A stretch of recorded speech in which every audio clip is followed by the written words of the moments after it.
You wake up in the morning, you walk to the mirror, you take a deep breath, and you say, I am successful, I am abundant, I am worthy.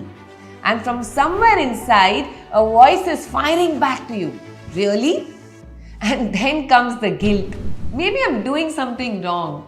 Maybe my manifestation is weak. Maybe, this is not working for me. Stop right here. The problem is not your belief. The problem is the structure of your affirmations itself. And today we are going to be breaking down exactly why scientifically your brain rejects your affirmation.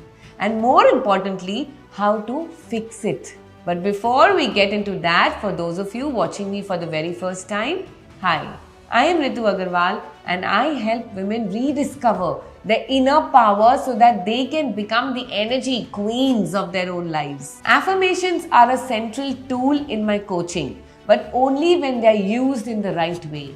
And today I'm going to show you how exactly what that looks like. So when you say a statement out loud, your brain doesn't just process it as a fact. It checks it against all your existing beliefs. This system has a name which is called the RAS, the Reticular Activating System. The RAS is your brain's filtering system, okay? And it decides which information is important and which one gets ignored. And that filter is built entirely on what you already believe to be true. So when you say things like, I am financially abundant, but your bank account is telling a very, very different story. What does your RAS do? Your RAS flags it immediately. That's not true. Discard. And your brain does exactly that. It discards it. And that's why affirmation feels so hollow sometimes. Your brain did not just accept the statement. It actually contradicted it before it could actually land.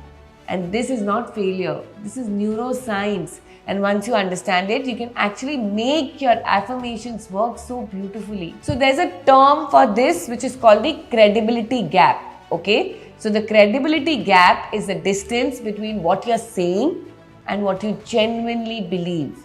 And the bigger is that gap, the harder your brain will resist. So an example, if your current reality is a financial struggle for you and your affirmation is, I am a millionaire, I am a billionaire, the gap is too enormous, right? So your brain finds it completely non-credible. It rejects it immediately. And if you're feeling, say, very lonely in your life and your affirmation is, I'm deeply loved, it's the same thing. The gap is too wide. Resistance is instant. Yes or yes? This gap is exactly why most affirmations feel so empty. You're saying the words, but nothing is really landing. And without feeling, your subconscious stores nothing at all. So what is the solution now? Bridge the gap. Don't jump directly from where you are to where you want to be. Just go somewhere in between. So bridge statements are affirmations that are believable. Ones that your brain will actually accept it because they don't claim something to be impossible.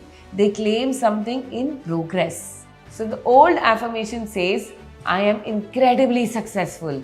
The bridge statement will say, I am on the path to my success and every day I am doing something meaningful for my success. Old affirmation says, I am financially free. The bridge statement says, I am making decisions every day that is building my financial freedom. The old affirmation says, I am deeply loved. The bridge statement will say, I am attracting connections that are genuine and nurturing. Do you see the difference now? Do you feel the difference? The first gets very flagged, right? The second gets accepted. Why? Because they are credible. They are honest. And honest statements go straight into your subconscious. So here's your action step for today. Take your top 3 affirmations and rewrite them as bridge statements. This one shift will completely transform your practice. And this is the most underrated insight in the entire conversation. Okay? Your brain is not equally receptive at all times. There are 2 specific states when your subconscious mind is most open. The first is the hypnagogic state. Okay, the first 10 minutes after waking up, when you're half asleep and half awake. In this state, your conscious mind's filter is significantly weakened. Okay, and whatever enters your mind in this period, in this window, goes directly into your subconscious. And the second is called the hypnopompic state, right before you're falling asleep. Same logic, your brain is operating under theta waves at that time. Highly suggestible. This means the first thing you do after waking up shouldn't be your phone. No. Okay? It should be your affirmations. And the last thing you do before sleep shouldn't be the news or just scrolling your Instagram. No. It should be your affirmations. Use both these windows. 5 to 10 minutes each, but those 5 to 10 minutes are more powerful than 30 minutes done at random point at any day, any point of the day. Okay? Now, everything that you've heard so far is incomplete without this particular piece. Words are not affirmations. Feelings are affirmations. Your subconscious mind doesn't understand language. It understands emotions. It understands feelings. When you say a statement with genuine emotion behind it, it enters the subconscious and there it sticks. Okay? When you repeat the same statement robotically, it just stays, I would say, at a surface level. And then it dissolves. So the practice is this. While saying your affirmations, I want you to feel it in your body. What's happening in your chest? How's your breath moving? Imagine the reality that you're affirming and just feel it, I would say, physically. You'll have to feel it in your body. Even 30 seconds of genuine feeling is much more powerful than 1 hour of just those mechanical repetition. So here's a quick exercise for you. Just close your eyes, take your most powerful affirmation and say it with me. And then just spend 30 seconds feeling as though it is so true, it has already become true. What would it feel like in your body? How would your shoulders sit?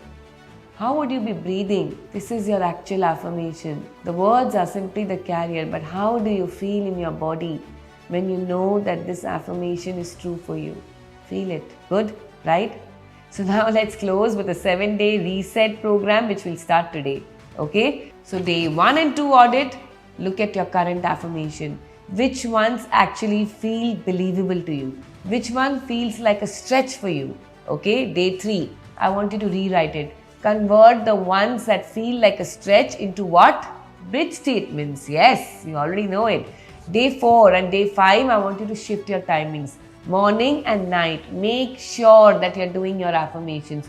Phone offs 10 minutes each. Just be there with your affirmations.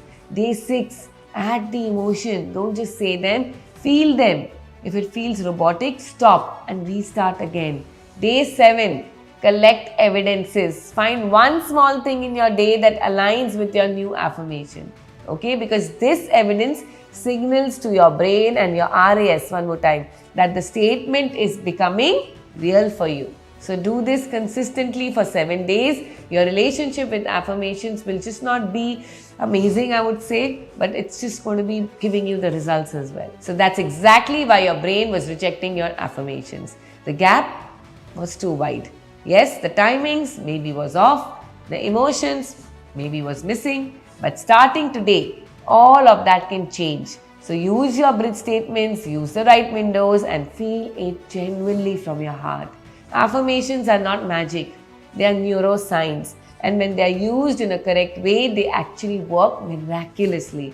If this video helped you, then please like it and share it with someone who tried affirmations but then who gave up. They need to see this, alright? And drop your most important affirmation in the comments. I would love to read it and I'll personally convert it into a bridge statement and reply to you, alright? Lots of love. I'll see you in the next one.